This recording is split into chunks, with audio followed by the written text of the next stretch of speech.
भारत में अवतारी होगा जो अति विस्मयकारी होगा, ज्ञानी और विज्ञानी होगा वो अद्भुत सेनानी होगा। भारत का कार्यालय होगा, भारत में न्यायालय होगा, भारत होगा विश्व विजेता, भारत होगा विश्व का नेता। जी हाँ दोस्तों, हर देश हर मुल्क के लोग यही चाहते हैं कि देश की प्रगति हो, उनका देश विश्व विजेता हो। परंतु यदि दुनिया भर के मशहूर भविष्य वक्ताओं द्वारा वर्तमान के लिए की गई भविष्यवाणियों की माने तो शायद कुछ लोग उस पर यकीन ना करें। लेकिन आपको बता दें, अपनी इस रिसर्च में हम जिन भविष्य वक्ताओं की भविष्यवाणियों का जिक्र करने जा रहे हैं, उन्होंने आज से पहले भारत ही नहीं बल्कि विश्व भर का जिक्र करते हुए जितनी भी भविष्यवाणियां की हैं, वो 100 की 100 सत्य साबित हुई हैं। दरअसल इन सभी भविष्य वक्ताओं ने अपनी भविष्यवाणी में भारत के विश्व गुरु बनने का जिक्र करते हुए कहा है कि भारत विश्व विजेता होगा, पूरे विश्व में भारत ही सुप्रीम पावर होगा, भारत में ही पूरी दुनिया का कार्यालय होगा और भारत देश का परचम पूरे विश्व में लहराएगा। भविष्य वक्ताओं की भविष्यवाणियां भारत में जन्मी एक महाशक्ति के बारे में यह भी बता रही है कि वह महाशक्ति, वह महापुरुष पूरे विश्व में आध्यात्मिक क्रांति ला देगा, जिसके आध्यात्म ज्ञान से हर बुराई खत्म हो जाएगी, जिससे पूरे विश्व में शांति स्थापित होगी और तीसरा विश्व युद्ध भी टल जाएगा। नमस्कार दोस्तों, आज हम आपके सामने ऐसे महान भविष्य वक्ताओं की भविष्यवाणी लेकर आए हैं जिन्होंने समय से पहले समय की तस्वीर दिखा दी थी, जिनके धुंधले प्रतिबिंब आज स्पष्ट रूप से दिखाई दे रहे हैं। जी हाँ, आज हम आपके सामने एक ऐसे रहस्य का खुलासा करने जा रहे हैं जो एक विचित्र बदलाव की ओर संकेत करता है, एक ऐसा दौर जो विश्व में मानवता और शांति को मुकम्मल करेगा। भविष्यवाणियों के अनुसार लोगों में एक नए तरह का आध्यात्मिक झुकाव देखने को मिलेगा और यह एक आध्यात्मिक संत उस महापुरुष की जागृति से संभव होगा। वो इतना शक्तिशाली होगा कि जमीन से अर्श तक उस महाशक्ति की ही शक्ति होगी। जो दृश्य महान भविष्य वक्ताओं ने दिखाया है उस पर विश्वास करना आसान नहीं था। कहते हैं सांच को आंच नहीं लेकिन प्रमाणित करना नागुज़ीर है। यकीन मानिए, जब हमारी टीम ने इस पड़ताल का सफर शुरू किया तो एक नहीं दो नहीं बल्कि बहुत सारे भविष्य वक्ताओं की भविष्यवाणी में उस महापुरुष और महाबदलाव का जिक्र मिला, जिसके बाद उन्हीं सब भविष्यवाणियों को आधार बनाकर हमारी टीम ने उस महापुरुष की खोज शुरू कर दी। दोस्तों, हमारी इस रिसर्च में समय और कठिन परिश्रम लाजमी था, लेकिन परिणाम निराशाजनक नहीं थे। हमने सभी प्रमाण इकट्ठे किए और भविष्यवाणियों से मिलान करने के बाद अब हम उन्हें आपके सामने लेकर आए हैं। हमारी टीम ने तो पता लगा लिया था, मगर अब वक्त था तो जनता को उस महापुरुष के बारे में अवगत करवाने का। हमारी पड़ताल का निष्कर्ष कुछ ऐसा था कि जिसे जानकर हमारी टीम भी चौंक गई थी और अब ये पड़ताल आपके भी होश उड़ा देगी। तो वीडियो छोड़कर कहीं जाइएगा मत। दोस्तों, वो महापुरुष हम सबके बीच मौजूद है। वीडियो को अंत तक देखिए और जानिए कि कौन है वो महाशक्ति। दोस्तों, बहुत से लोगों ने इन भविष्यवाणियों को अपने हिसाब से किसी पर सेट करने की कोशिश की है। कुछ लोग ओशो को वह महाशक्ति बताते हैं तो कुछ जय गुरुदेव पंथ के प्रवर्तक श्री तुलसीदास जी को, कुछ भारत के माननीय प्रधानमंत्री श्री नरेंद्र मोदी जी पर ये भविष्यवाणी सेट करते हैं तो कुछों ने अन्य संतों व राजनेताओं पर सेट करने की कोशिश की है। लेकिन वास्तव में ये सभी भविष्यवाणियां बिल्कुल फिट किस महापुरुष पर बैठती है, यह जानकारी आपको हमारी रिसर्च को देखने के बाद खुद ब खुद मिल जाएगी। सबसे पहले हम आपको कुछ ऐसे महान भविष्य वक्ताओं की भविष्यवाणियों से रूबरू करवाते हैं जो अपनी सटीक भविष्यवाणी से विश्व विख्यात हैं। हमारे पहले महान भविष्य वक्ता हैं इंग्लैंड के विलियम जॉन वार्नर हैमॉन उर्फ कीरो, जिनको दुनिया के मशहूर हस्तरेखा विज्ञानी के तौर पर जाना जाता है।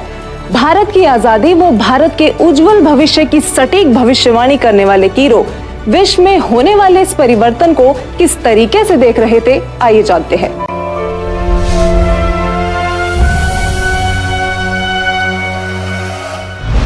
कीरो ने सन 1925 में लिखी पुस्तक में भविष्यवाणी की है 20वीं सदी अर्थात सन 2000 ईस्वी के उत्तरार्ध में जन्मा संत ही विश्व में नई सभ्यता लाएगा जो संपूर्ण विश्व में फैल जाएगी। भारत का वह एक व्यक्ति सारे संसार में ज्ञान की क्रांति ला देगा। इंग्लैंड के भविष्यवक्ता कीरो की भविष्यवाणी से हमें एक संकेत मिला कि जिस महापुरुष पर ये भविष्यवाणियां सेट होनी है उनका जन्म 1950 के बाद का होना चाहिए।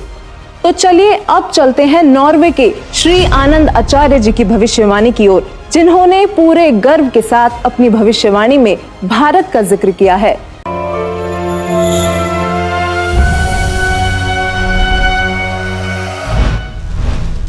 श्री आनंदाचार्य की भविष्यवाणी के अनुसार 1998 के बाद एक शक्तिशाली धार्मिक संस्था भारत में प्रकाश में आएगी, जिसके स्वामी एक गृहस्थ व्यक्ति की आचार संहिता का पालन संपूर्ण विश्व करेगा।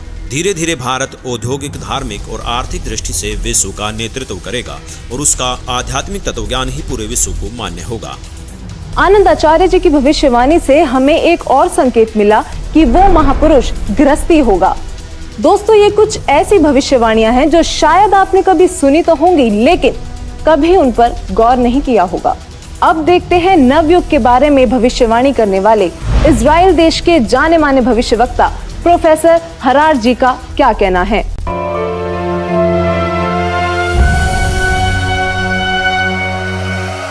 प्रोफेसर हरार। इजराइल के प्रोफेसर हरार के अनुसार भारत देश का एक दिव्य महापुरुष मानवतावादी विचारों से सन 2000 ईस्वी से पहले आध्यात्मिक क्रांति की जड़ें मजबूत कर लेगा। वह सारे विश्व को उनके विचार सुनने को बाध्य होना पड़ेगा। भारत के अधिकतर राज्यों में राष्ट्रपति शासन होगा, पर बाद में नेतृत्व धर्मनिष्ठ वीर लोगों पर होगा जो एक धार्मिक संगठन के आश्रित होंगे। अब बारी आती है फ्रांस के प्रसिद्ध भविष्यवक्ताओं की, जिनकी भविष्यवाणियां एकदम सटीक मानी जाती हैं। जो उन्होंने कह दिया वो पत्थर की लकीर हो गया। तो आइए देखते हैं कौन है ये भविष्यवक्ता और क्या थी इनकी भविष्यवाणियां। तो चलिए सबसे पहले बात करते हैं फ्रांस के महान भविष्यवक्ता डॉक्टर जूले वर्न की।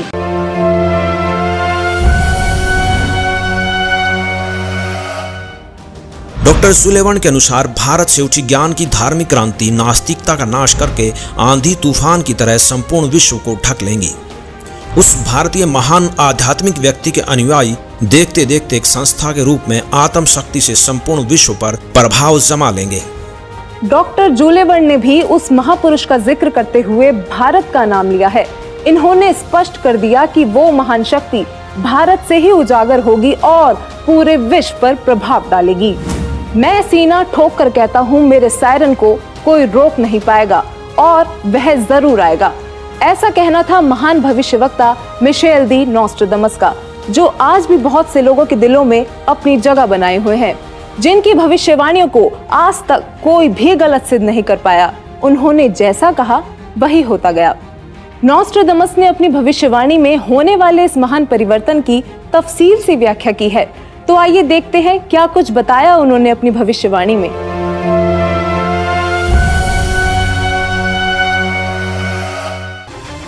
नॉस्ट्राडामस सन 1555 में अपने ग्रंथ के शतक 10 श्लोक 96 में उस महापुरुष के बारे में बताया है कि वह महापुरुष एक ऐसे देश में जन्म लेगा जो 3 तरफ से समुद्र से घिरा हुआ होगा तथा उस देश का नाम एक सागर हिंद महासागर के नाम से होगा, यानी कि हिंदुस्तान। दोस्तों, विश्व में हिंदुस्तान ही ऐसा देश है जो 3 ओर से सागर से घिरा है तथा हिंदुस्तान ही एकमात्र देश है जिसका नाम किसी सागर के नाम से मेल खाता है, हिंद महासागर। फिर शतक 20 श्लोक 25 में कहा है कि वो महापुरुष हिंदुस्तान में पैदा होगा। वह महापुरुष एक ऐसे प्रांत में जन्म लेगा जिसमें 5 नदियां बहती हों। यह उल्लेख उन्होंने शतक 1 श्लोक 50 में किया है। दोस्तों, हिंदुस्तान में पंजाब ही एकमात्र ऐसा प्रांत है जिसमें 5 नदियां बहती हैं, जिनके नाम आपके सामने हैं। नदियों के नाम हैं सतलुज, व्यास, रावी, झेलम और चेनाब। नॉस्ट्राडामस ने शतक 5 श्लोक 41 में बताया है कि उस महापुरुष द ग्रेट शायरन की 4 संतानें होंगी, जिसमें 2 पुत्र और 2 पुत्रियां होंगी। उस महापुरुष के बारे में एक रहस्य उद्घाटन करते हुए नॉस्ट्राडामस ने शतक 5 श्लोक 41 में लिखा है कि उस महापुरुष की माताएं 3 बहनें होंगी। नॉस्ट्राडामस ने शतक 6 श्लोक 70 में लिखा है कि मैं छाती ठोक कर कहता हूँ कि वह महापुरुष ऐसा ज्ञान बताएगा जो आज से पहले किसी ने नहीं सुना होगा। उसके ज्ञान को सुनकर सभी विद्वान कहलाने वाले धर्मगुरुओं को नतमस्तक होना पड़ेगा। एक बेहद हैरान कर देने वाली भविष्यवाणी नॉस्ट्राडामस ने उस महान पुरुष को लेकर करते हुए शतक 1 श्लोक 50 में कहा है कि उस महापुरुष को देशद्रोह अथवा राष्ट्रद्रोही समझकर लोग नफरत करेंगे, लेकिन बाद में सच्चाई जानने के बाद उससे बेहद प्रेम करेंगे। उसके द्वारा स्थापित आदर्श और विचारों का बोलबाला हर जगह हो जाएगा। नॉस्ट्राडामस ने शतक 20 श्लोक 25 में कहा है कि वह न तो क्रिश्चियन ईसाई होगा न मुसलमान होगा, वह केवल हिंदू ही होगा। शतक 6 श्लोक 17 में नास्त्रोदामस ने कहा है कि वह महापुरुष पूरे विश्व का संचालक होगा, वह महापुरुष विश्व विजेता होगा। शतक 2 श्लोक 79 में बताया है कि वह महापुरुष अपनी सत्य साधना बताएगा तथा इस क्रूर भूमि अथवा काल लोक से मुक्त करवाएगा। शतक 1 श्लोक 50 में कहा है कि वह महान पुरुष अपने ज्ञान के बल से सब राष्ट्रों को नतमस्तक कर देगा। मैं नास्त्रोदामस आपको स्पष्ट कर दूं कि उस महान संत की उपेक्षा न करें। उस महान संत को आराध्य देव मानकर उसकी पूजा करना आपके लिए बहुत हितकारी होगा, क्योंकि वह आदि पुरुष परमेश्वर का अंश दुनिया का तारणहार होगा। प्रसिद्ध भविष्यवक्ता नॉस्ट्राडामस जी की भविष्यवाणी से काफी हद तक यह स्पष्ट हो गया था कि उस महापुरुष की क्या पहचान है। हमारी टीम ने उनके बताए हुए हर उस पॉइंट को नोट किया जो हमें महापुरुष की ओर ले जा सकते थे, और इन सभी तथ्यों को मद्देनजर रखते हुए हम आगे बढ़े और अपनी पड़ताल में अन्य भविष्यवक्ताओं की भविष्यवाणियां भी खंगालना शुरू किया। विकसित तथा विकासशील देशों में शुमार अमेरिका, वहां पर भी भारत और उस अवतारी पुरुष का जिक्र हुआ। तो चलिए अब रुक करते हैं अमेरिका के भविष्यवक्ताओं की भविष्यवाणियों का, जो इस प्रकार हैं। अमेरिका के न्यू जर्सी शहर की मूर्धन्य भविष्यवक्ता फ्लोरेंस, जो कि अपनी सटीक भविष्यवाणी से विश्व प्रसिद्ध हैं तथा जिनकी भविष्यवाणियों से भारत उम्मीद की किरण नजर आता है। दरअसल इस महिला भविष्यवक्ता ने उस महापुरुष के बारे में ऐसे ऐसे रहस्य खोले हैं जिन्हें सुनकर आप भी अचंभित रह जाएंगी। यह अक्सर उस महापुरुष को ध्यान लगाते समय देखा करती थी। तो आइए जानते हैं उन्होंने उस महापुरुष के बारे में क्या क्या रहस्य खोले हैं।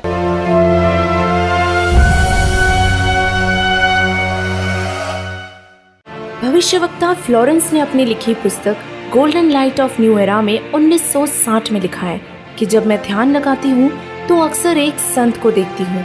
उसके सिर पर सफेद बाल हैं, न दाढ़ी है न मूंछ, वह गौर वर्ण का है। उनके ललाट पर आकाश से एक नक्षत्र के प्रकाश की किरणें निरंतर बरसती रहती हैं। मैं देखती हूँ कि वह संत अपनी कल्याणकारी विचारधारा तथा अपने सच्चरित्र प्रबल अनुयायियों की शक्ति से संपूर्ण विश्व में नए ज्ञान का प्रकाश फैला रहे हैं। उनमें इतनी शक्ति है कि वह प्राकृतिक परिवर्तन भी कर सकते हैं।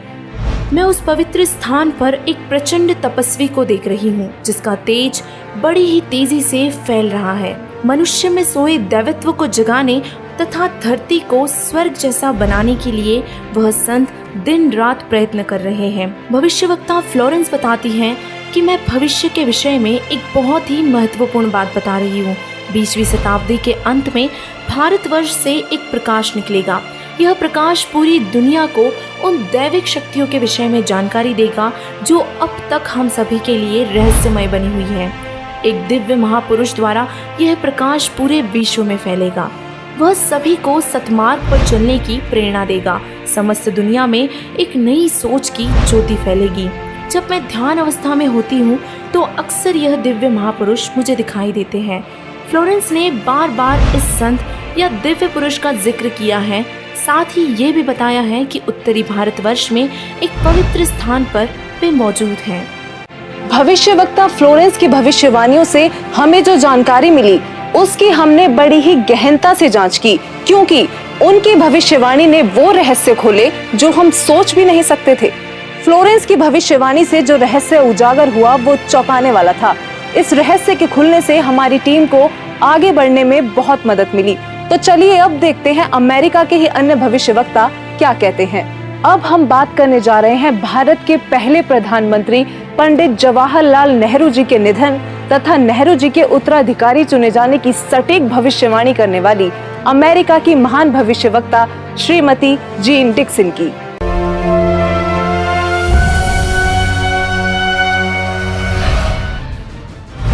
अमेरिका की महिला भविष्यवक्ता जीन डिक्सन में भविष्य दर्शन की जबरदस्त प्रतिभा थी। उनके अनुसार 20वीं सदी के अंत से पहले विश्व में एक घोर हाहाकार तथा मानवता का संहार होगा। वैचारिक युद्ध के बाद आध्यात्मिकता पर आधारित एक नई सभ्यता संभवतः भारत के ग्रामीण परिवार के व्यक्ति के नेतृत्व में जमेगी और संसार से युद्ध को सदा सदा के लिए विदा कर देगी। जीन डिक्सन की भविष्यवाणी से हमें एक और संकेत मिला कि वो महापुरुष ग्रामीण परिवार से होगा जिसके अभिनेतृत्व में भारत भौतिक, आध्यात्मिक तथा राजनीतिक दृष्टि में तीव्रता से प्रगति करेगा। दोस्तों, अब हम उस महापुरुष के बेहद करीब थे, तो चलिए आगे बात करते हैं तीसरे विश्व युद्ध की भविष्यवाणी करने वाले अमेरिका के ही महान भविष्यवक्ता एंडरसन की, जिनकी भविष्यवाणियों ने रेखा अंकित प्रतिबिंब को प्रत्यक्ष कर दिया। आइए देखते हैं।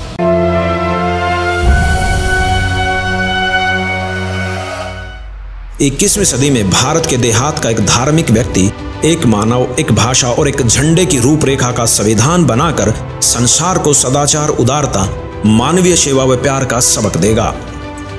एंडरसन जी की भविष्यवाणी भी 21वीं सदी की ओर संकेत कर रही थी, जिस दौरान वो महापुरुष एक भाषा, एक मानव तथा एक झंडे की रूपरेखा रखेगा।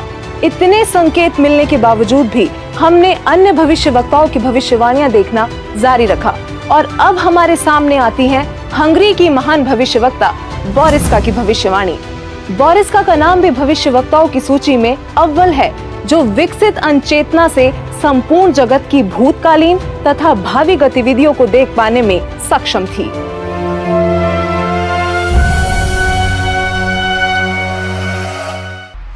हंगरी की ज्योतिषी बोरिस्का के अनुसार इस आध्यात्मिक व्यक्ति के बड़ी संख्या में छोटे छोटे लोग ही अनुयायी बनकर भौतिकवाद को आध्यात्मिकता से बदल देंगे। मैं जानती हूँ कि जरूर इस वक्त आपके जहन में बहुत सारे सवाल आ रहे होंगे, लेकिन फिर भी बस एक बार धैर्य पूर्वक इस पूरी पड़ताल को देखते रहिए। यकीनन आपके सारे सवालों के जवाब आपको खुद ब खुद मिल जाएंगे। तो आइए आगे बढ़ते हैं और बात करते हैं महान भविष्यवक्ता वेजलेटिन की, जिनकी भविष्यवाणियां अक्सर अविश्वसनीय तथ्यों की उद्घोषणा करती हैं और जब वह पूर्ण सिद्ध होती हैं तो लोग विस्मित रह जाते हैं।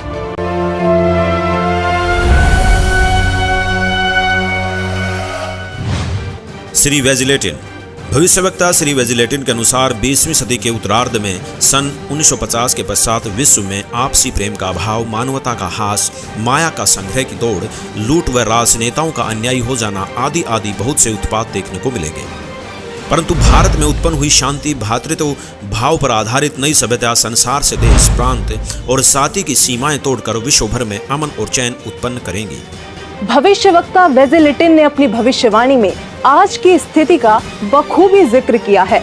उन्होंने कहा है कि जहां लोगों में आपसी प्रेम का अभाव हो जाएगा, मानवता का ह्रास शुरू हो जाएगा, राजनेता अन्यायी हो जाएंगे और धन कमाने की दौड़ लगी होगी, पूरी दुनिया में अशांति का माहौल होगा, तब वह महापुरुष अपने आध्यात्मिक विचारों से शांति लाएगा।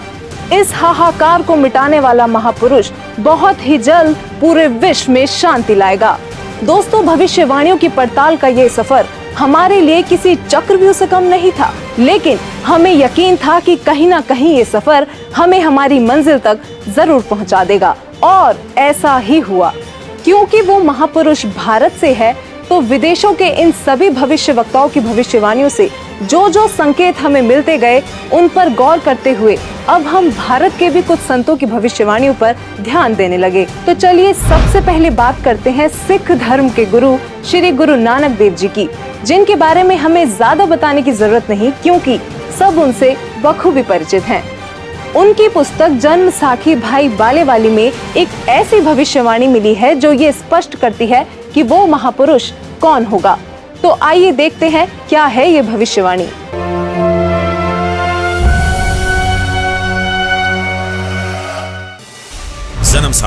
जन्म साखी भाई बालेवाली, जिसके प्रकाशक हैं भाई सवाहर सिंह एंड कंपनी, पुस्तक वाले बाजार, माई सेवा, अमृतसर, पंजाब। हिंदी भाषा वाली। पेज नंबर 305 पर भक्त प्रहलाद की भविष्यवाणी लिखी है कि नानक जी के सचखंड साने के सैकड़ों वर्ष पश्चात पंजाब की धरती पर 60 वर्ण में वह संत जन्म लेगा जो कबीर जी तथा नानक जी जैसा महान होगा। उसका प्रचार क्षेत्र बरवाला शहर होगा। दोस्तों, जन्म साखी भाई बालेवाली में लिखी भविष्यवाणी से ये स्पष्ट हो गया कि वो संत जाट वर्ण का होगा और उसका प्रचार क्षेत्र बरवाला होगा। आरिफ का चेहरा प्रत्यक्ष दिखाई दे रहा था। हम करीब थे उस महापुरुष के जो रिवायतें बदलने में सक्षम थे। अब देखना यह था कि जाट जाति का संत कौन है और किसका प्रचार क्षेत्र बरवाला है। इसके साथ ही हमें अपनी अगली भविष्यवाणी में उस संत के जन्म का पता लगा। भारत के प्रसिद्ध संत श्री तुलसीदास जी जय गुरुदेव पंथ वाले, जिनका आश्रम मथुरा में स्थित है, उन्होंने उस महापुरुष को लेकर भविष्यवाणी ही नहीं बल्कि वर्तमान वाणी भी बोली है। जी हाँ, बिल्कुल सही सुना आपने। संत तुलसीदास जी ने वर्तमान वाणी भी कही थी, क्योंकि वो उस महापुरुष की उपस्थिति को बखूबी महसूस कर पा रहे थे और उन्होंने अपनी वर्तमान वाणी से लोगों को उस महापुरुष के बारे में बताना चाहा कि वो संत जन्म ले चुका है।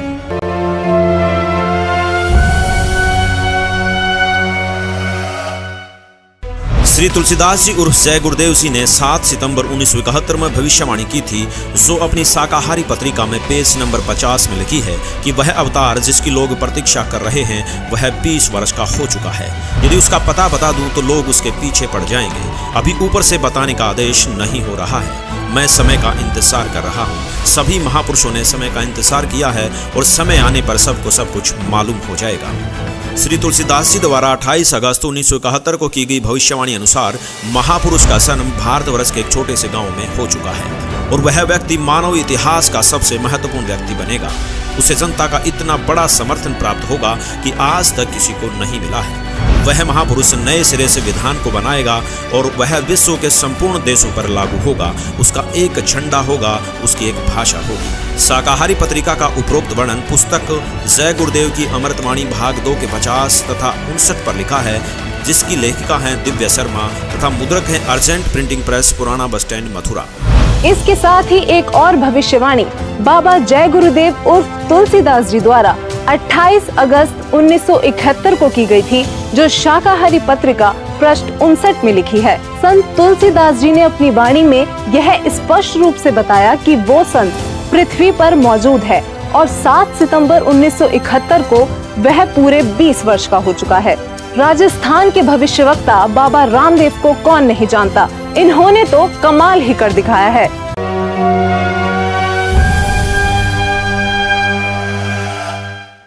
बाबा रामदेवराज जी ने अपनी पुस्तक 24 प्रमाण में लिखा है कि वो संत जाट जाति से होगा, वह तारणहार कलयुग में सतयुग लाएगा। उस संत की एक पहचान और भी होगी कि वह कबीर देव के गुण गाएगा। वो संत चारों वेदों के अनुसार ज्ञान बताएगा तथा सूक्ष्म वेद सारे ज्ञान का आधार होगा और वह तारणहार संत हरियाणा में होगा। दोस्तों, बाबा रामदेव जी ने भी अपनी भविष्यवाणी में ये संकेत दिए हैं कि वो संत जाट जाति से होगा, हरियाणा प्रदेश में जन्म लेगा, चारों वेद तथा सूक्ष्म वेद से ज्ञान बताकर कबीर देव के गुण गाएगा। दोस्तों, कलयुग में सतयुग जैसा माहौल देखने वाले योगी नारायण जी को शायद आप ज्यादा ना जानते हो, लेकिन दक्षिण भारत के इस भविष्यवक्ता ने ऐसी भविष्यवाणी की हैं जो आपको सोचने पर मजबूर कर देंगी।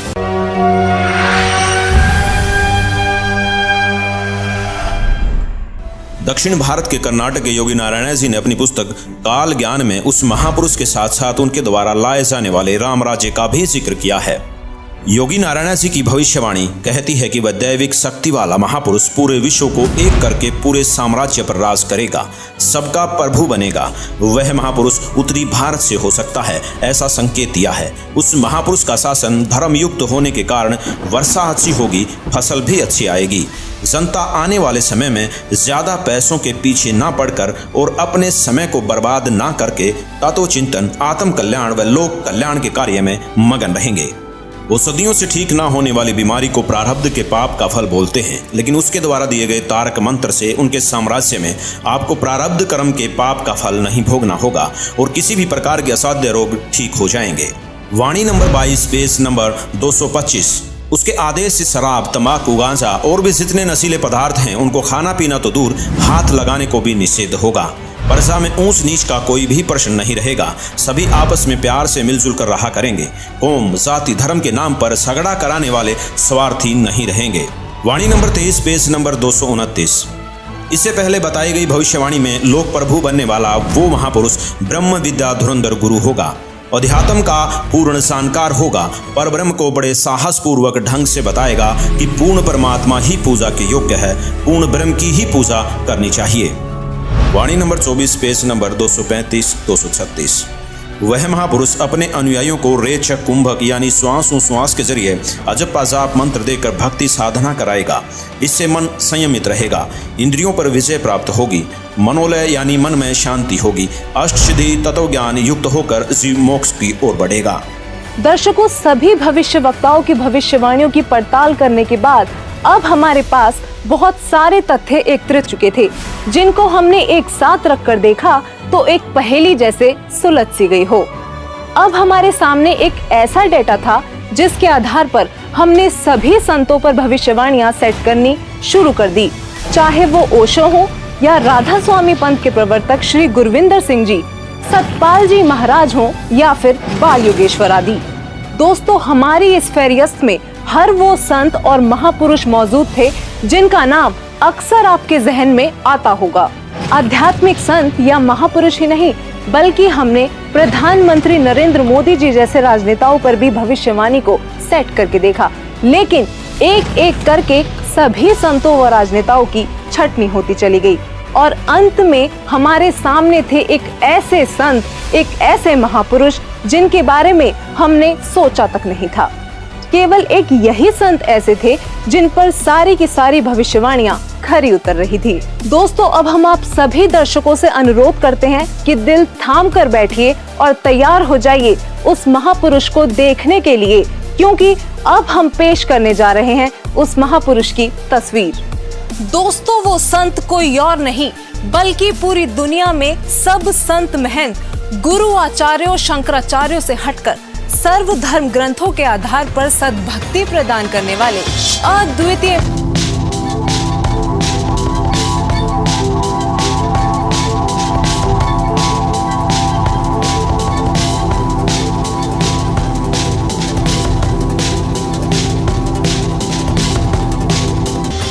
हाँ, यही है वो महापुरुष जिनके विषय में देश और विदेशों के महान भविष्यवक्ताओं ने भविष्यवाणियां की हैं।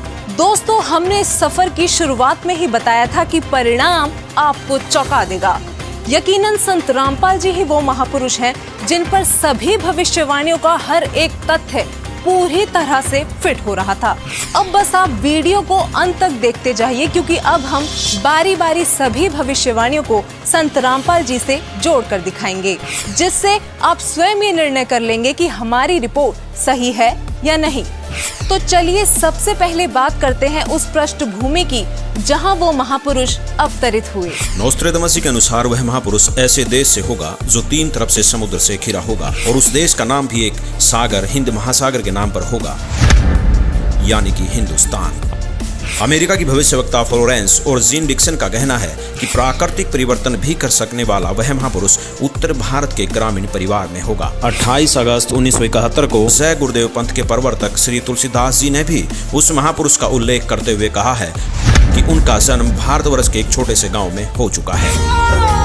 वह तारणहार संत हरियाणा में होगा। कुछ ऐसा ही कहना है राजस्थान के बाबा रामदेवरा जी का। इसके अलावा इंग्लैंड के कीरो और फ्रांस के जुलेवन जैसे भविष्यवक्ताओं ने भी उस महाशक्ति के बारे में भारत में ही होने के संकेत किए हैं। संत रामपाल जी का जन्म उत्तर भारत के छोटे से गांव धनाना, जिला सोनीपत, हरियाणा, जो कि पहले पंजाब प्रांत था, वहां एक ग्रामीण परिवार में हुआ। इंग्लैंड के भविष्यवक्ता कीरो ने उस संत का जन्म 20वीं सदी के उत्तरार्ध में अर्थात सन 1950 के पश्चात 1951 में हुआ बताया है। तो वही श्री तुलसीदास जी और जय गुरुदेव जी ने भी 7 सितंबर 1971 की अपनी भविष्यवाणी में बताया है कि वह महापुरुष 20 वर्ष का हो चुका है। संत रामपाल जी का जन्म 8 सितंबर 1951 में यानी कि 20वीं शताब्दी के उत्तरार्ध में हुआ है और श्री तुलसीदास जी द्वारा की गई भविष्यवाणी के अनुसार 7 सितंबर 1971 को संत रामपाल जी पूरे 20 वर्ष के हो चुके थे। फ्रांस के महान भविष्यवक्ता नोस्ट्रेदामस के अनुसार वह महापुरुष न ईसाई होगा और न मुसलमान, वह केवल हिंदू ही होगा।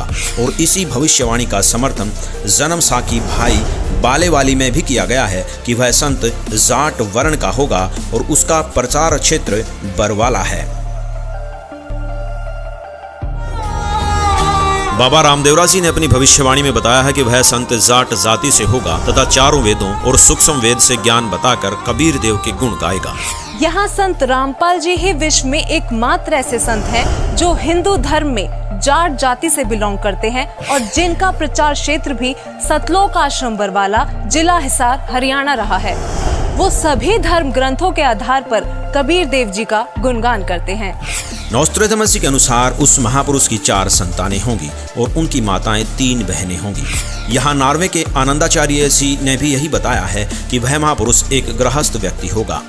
ये भविष्यवाणी भी संत रामपाल जी पर पूरी तरह से खरी उतरती हैं। दरअसल संत रामपाल जी की माताएं 3 बहनें हैं। ये बात प्रमाणित करने के लिए पेश है आपके सामने संत रामपाल जी की माता जी का यह वीडियो। माता जी, क्या शुभ नाम है आप जी का? चंद्र देवी। माता जी, कौन से गांव से हैं आप? दमकन खेड़ी। माता जी, आप कितने भाई बहन हैं? 6 बहन भाई, 3 बहन 3 भाई। माता जी, आपकी जो 3 बहन हैं उनके क्या क्या नाम हैं? बड़ी लक्ष्मी, मेरा नाम चंद्र देवी, उसका है प्यारी।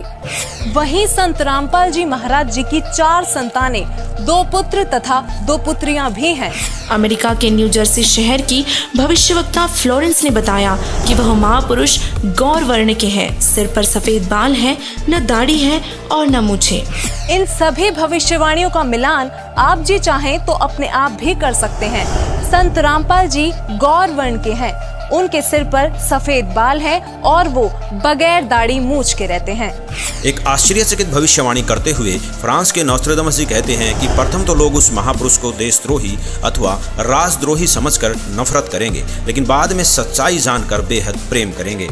दोस्तों, 2014 में संत रामपाल जी पर देशद्रोह का झूठा केस भी लगाया गया, लेकिन आज संत रामपाल जी की लोकप्रियता लोगों के सिर चढ़कर बोल रही है। कुछ और बातें जो भविष्यवाणियों में सामने आई वो इस प्रकार हैं। अमेरिका के भविष्यवक्ता एंडरसन के मुताबिक 21वीं सदी में वह महापुरुष एक मानव, एक भाषा व एक झंडे की रूपरेखा रखेगा। योगी नारायण जी के अनुसार उस संत के आदेश से शराब, तंबाकू, गांजा और भी जितने नशीले पदार्थ हैं उनको खाना पीना तो दूर, हाथ लगाने को भी निषेध होगा। प्रजा में ऊंच नीच का कोई प्रश्न नहीं रहेगा। सभी प्यार से आपस में मिलजुल कर रहा करेंगे और वह महापुरुष रेचक कुंभक यानी श्वास उश्वास के जरिए अजब पाजाब मंत्र देकर भक्ति साधना कराएगा। वह पूर्ण परमात्मा को ही पूजा के योग्य बताएगा। दोस्तों, संत रामपाल जी श्वास उश्वास की क्रिया बताकर केवल पूर्ण परमात्मा की भक्ति कराते हैं। संत रामपाल जी से नाम दीक्षा लेकर करोड़ों भक्त उनके आदेश अनुसार नशीली वस्तुओं को हाथ तक नहीं लगाते और ना ही किसी जाति पाति धर्म मजहब में भेदभाव करते हैं, क्योंकि संत रामपाल जी कहते हैं, जीव हमारी जाति है, मानव धर्म हमारा, हिंदू मुस्लिम सिख ईसाई कोई धर्म नहीं है न्यारा। अमेरिका की ही भविष्यवक्ता फ्लोरेंस बताती हैं कि वह संत अपनी कल्याणकारी विचारधारा तथा अपने सच्चरित्र प्रबल अनुयायियों की शक्ति से पूरे विश्व में नए ज्ञान का प्रकाश फैला रहा है। फ्रांस के भविष्यवक्ता डॉक्टर जुलेवन के अनुसार भारत से उठी ज्ञान की धार्मिक क्रांति नास्तिकता का नाश करके आंधी तूफान की तरह संपूर्ण विश्व को ढक लेगी। उस महापुरुष के अनुयायी देखते देखते एक संस्था के रूप में संपूर्ण विश्व पर प्रभाव जमा लेंगे। फ्रांस के ही भविष्यवक्ता नोस्ट्रेदामस जी ने शतक 6 श्लोक 70 में लिखा है, मैं छाती ठोकर कहता हूँ कि वह महापुरुष ऐसा ज्ञान बताएगा जो आज से पहले किसी ने नहीं सुना होगा। उसके ज्ञान को सुनकर सभी विद्वान कहलाने वाले धर्मगुरुओं को नतमस्तक होना पड़ेगा। अब इन सारी भविष्यवाणियों से तो हमारी सुई केवल संत रामपाल जी पर आकर ही टिक गई। कारण था उनके अनुयायी। दोस्तों, संत रामपाल जी के अनुयायियों ने अपने गुरुदेव जी द्वारा बताए जा रहे ज्ञान को जन जन तक पहुंचाने के लिए व्हाट्सएप, फेसबुक, ट्विटर आदि सोशल मीडिया के हर एक प्लेटफॉर्म से लेकर इंटरनेशनल टीवी चैनलों और बुक्स आदि के माध्यम से पूरे विश्व में तहलका मचा रखा है। संत रामपाल जी ने अद्वितीय ज्ञान बताया है, जिसके आधार पर संत रामपाल जी की काफी धर्म गुरुओं, संतों, महंतों, आचार्यों, शंकराचार्यों के साथ आध्यात्मिक ज्ञान चर्चा हुई है, जिनको देखने के बाद हमें लगा कि भविष्यवाणियों के अनुसार केवल संत रामपाल जी ही वो संत हैं जिनके ज्ञान को सुनकर सभी विद्वान कहलाने वाले धर्म गुरुओं को एक ना एक दिन नतमस्तक होना ही पड़ेगा। ये सभी संत रामपाल जी के साथ हुई ज्ञान चर्चा में हारते प्रतीत हुए। तो आखिरकार ये अनसुलझी पहेलियां इतने सरल तरीके से सुलझ गईं कि संदेह की कोई गुंजाइश ही नहीं बची। वीडियो में कही गई एक एक बात सत्य है। यकीनन संत रामपाल जी ही वो महापुरुष हैं जो धरती को स्वर्ग बनाने के लिए दिन रात प्रयत्न कर रहे हैं।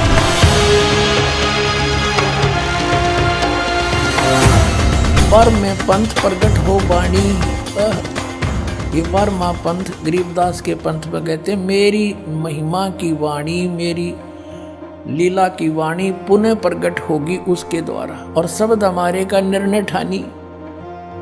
बर में पंथ प्रगट हो बाणी, हवे बाणी ये हवे है, और शब्द हमारे का निर्णय ठानी। अस्थिर घर का मरम ना पावे, ये 12 पंथ हम ही को ध्यावे। कि 12 पंथ तक, गरीबदास पंथ तक ये उस स्थायी स्थान पर नहीं जा सकते, सतलोक प्राप्ति नहीं कर सकते।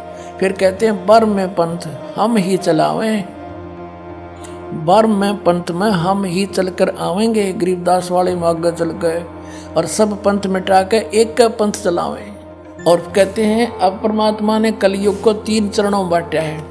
ये प्रथम चरण कलयुग निर्याना, तब मगर मांडो में दाना। प्रथम चरण कलयुग का उस समय समझो जब मैं घर से सह शरीर जाऊंगा, वो प्रथम चरण होगा। और बीचली पीढ़ी का कब होगा? 5505 बीत जाएंगे तब। अब देखो आगे ये बताया कि कलयुग ऐसे ऐसे बीतेगा। और फिर बताया है कि 5000, ये कलयुग के विषय में बताया कि 5505 तब ये शब्द होगा सच्चा। ओए होए, कहते 5505 वर्ष जब बीत जाएंगे तब यह मेरी बात सच्ची होगी। ये कबीर सागर है। और इसके सवसम बोध नामक एक चैप्टर है, और खंड इसका वही बोध सागर खंड है। 170 पृष्ठ से यहाँ से देखियो, ये सत्य कबीर वचन यानी परमात्मा के वचन है, लेकिन हमारे काम के ये यहाँ से हैं। 171 पृष्ठ से सवसम वेद बोध, सवसम वेद बोध यहाँ लिखा है 5 सहस और 500 जब, 5 सहस और 500 यानी 5500 जब कलयुग बीत जाए, महापुरुष फरमान तब जग तारण को आए। अब 5 सहस और 500 यानी 5500 जब कलयुग बीत जाए, महापुरुष फरमान तब जग तारण को आए। 5500 जब कलयुग बीत जाएगा तब एक महापुरुष संसार का उद्धार करने के लिए आएगा, और उसके पास सही फरमान होगा। फरमान माने वो मंत्र जाप आदेश। हिंदू तुर्क आदिक सब जेते जीव जहान, और सत्य नाम की साख गहें वो पावे पद निर्वाण। अब क्या बताया है कि हिंदू तुर्क, हिंदू और मुसलमान जो अलग अलग होंगे, और फिर और भी जो होंगे जैसे सिख और ईसाई आदिक यानी सभी जेते जीव जहान, सतनाम की साख गए ये पावे पद निर्वाण। निर्वाण माने मोक्ष, मोक्ष पद पाएंगे सब के सब वो सतनाम प्राप्त करके इस दास से, महापुरुष से। जैसे परमात्मा ने कहा था उस कबीर वाणी में कि सभी पंथों को मिटा के एक पंथ चलाऊंगा, उसके विषय में फिर दोहराया है कि वो कैसे एक होंगे। यथा सरित गण आप ही मिले सिंधु में धाये, सत सुकृत के मध्य में सभी पंथ समाये। क्या बताया कि जैसे सरित गण यानी नदियों का, नदियां, सरित गण माने नारी नारी नदी, और आप ही उस समुद्र में जाकर वेग धाय माने शीघ्रता से मिल जाती हैं फटाफट। ऐसे उस सत सुकृत यानी उस सच्चे पंथ के मध्य जो हम चलाएंगे, उसमें तिमी माने उसमें सब ऐसे ही समाये जैसे सरिता दरिया अपने आप समुद्र में सपीडते में जाकर मिल जाती, एक हो जाते हैं। ऐसे सत सुकृत के मध्य सब पंथ समाये, सब एक हो जाएंगे। अब क्या बताते हैं परमात्मा धर्मदास, जो मैंने ये सवसम वेद में जो लिख दिया जो वचन बोले हैं ये जब लग पूर्ण होए नहीं ठीके को तिथिवार। ये ठीक क्या होती है? जैसे हमारे पहले पुराने समय में हम छोटे छोटे थे जब यूं कहा करते कि एक व्यापारी भैंस ले गया और पैसे ना देता, आगे से आगे ठीक बता रहा है, आगे तागे समय धर रहा है, पैसे नहीं दे रहा। तो इस प्रकार यहाँ वो बताया है कि यो मैंने जो ठीक दर रखी है ना, ठीक वो निर्धारित समय कर रखा है कि धर्मदास जब तक वो समय नहीं आएगा ना तब तक तो ये मेरी बात ये सब संवेद में लिखी हुई निराधार महसूस होंगी जो कपटी लोगों को। लेकिन जब वो समय ठीक का आ जाएगा ना, जब देखिए ढूंढा पाटेगा। अब देखो, अब हम फिर आगे कि जब लग पूर्ण होए नहीं ठीक को तिथिवार और कपट चातुरी तब लो ये सब संवेद निर्धार है। कहते हैं तब तक तो मेरे द्वारा ये बात कही गई सब संवेद वाली, ये गुप्त ज्ञान, सब संवेद माने गुप्त ज्ञान जो पहले भी अब भी कहा है। तो ये निराधार महसूस होगा जब लग पूर्ण होए नहीं ठीका, जो ठीक को तिथिवार यानी ठीक उस निर्धारित धरे हुए निर्धारित किए हुए समय की जो समय नहीं आएगा तब तक तो मेरा यो ज्ञान निराधार महसूस होगा। जब वो समय आ जाएगा ठीक का, जो है ठीक का दिन आवंत, युगंत लिखा आवंत, तो क्या होगा? सब ही नारी नर शुद्ध, सब कपट छोड़ के बुराई त्याग देंगे सब नर नारी। और जब ठीक का दिन आवंत और कपट चातुरी छोड़ के वो शरण कबीर गहनत।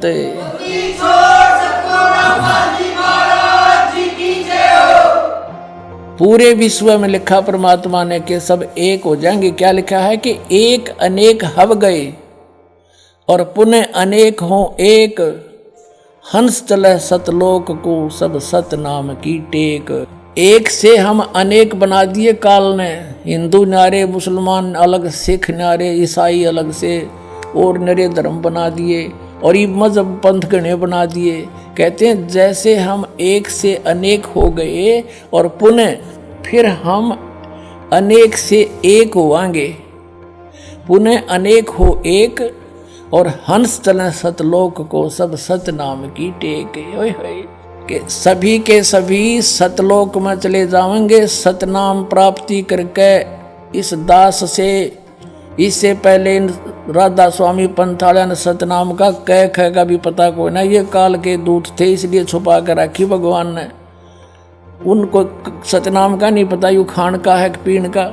अब ये वास्तविक मंत्र आपको दिया जाएगा, इससे आप सबका मोक्ष होगा, पूरे विश्व में शांति। देखना आगे कितना कमाल किया है कि घर घर बोध विचार हो, मेरे ज्ञान का घर घर चर्चा चलेगी और दुर्मति दूर बहाए, सबकी दुर्बुद्धि दूर हो जाएगी, हाहाकार मिट जाएगा, माया की दौड़, मिलावट, रिश्वतखोरी, आपस में लड़ाई खींचातानी, ये दुर्मति दूर बहाए और कलयुग में एक होकर सब बरतें सहज शोभाए।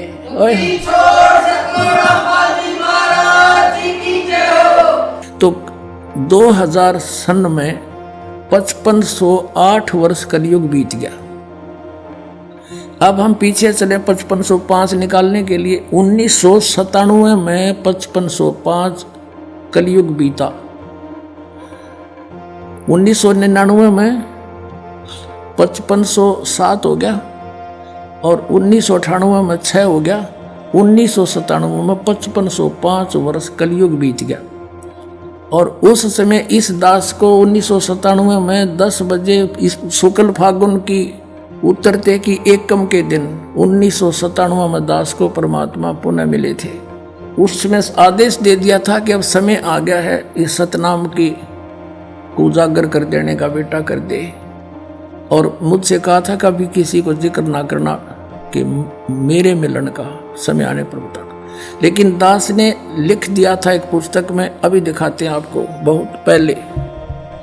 ये पुस्तक है आध्यात्मिक ज्ञान गंगा, ये सन 2009 से चल रही है। और 2005 में दास ने एक पुस्तक लिखी थी भक्ति और भगवान, उसमें भी लिख दिया था। अब देखना, ये आध्यात्मिक ज्ञान गंगा ये यहाँ अपने इस दास के द्वारा इसका सब सदग्रंथों के आधार से, इसके आधार से ये बनाई है। अब इसके पृष्ठ नंबर 538 पे ये है आध्यात्मिक ज्ञान गंगा और यथार्थ कबीर पंथ परिचय नामक विषय है। 538 पर यहाँ देखा, मुझ दास रामपाल दास को परमेश्वर कबीर साहिब जी संवत 2053 फाल्गुन मास शुक्ल पक्ष एकम मार्च 1997 को दिन के 10 बजे मिले थे। सार शब्द की वास्तविकता तथा संगत को दान करने का सही समय संकेत देकर अंतर्ध्यान हो गए थे और इसको अगले आदेश तक रहस्य युक्त रखने का आदेश दिया था। किसको? कि मैं मिला।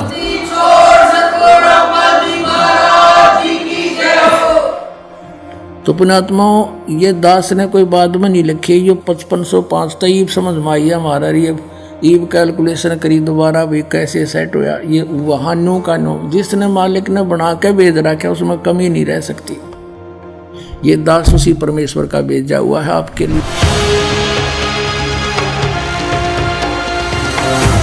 तो क्या संत रामपाल जी महाराज की शरण में आने के बाद आपको कोई लाभ हुए?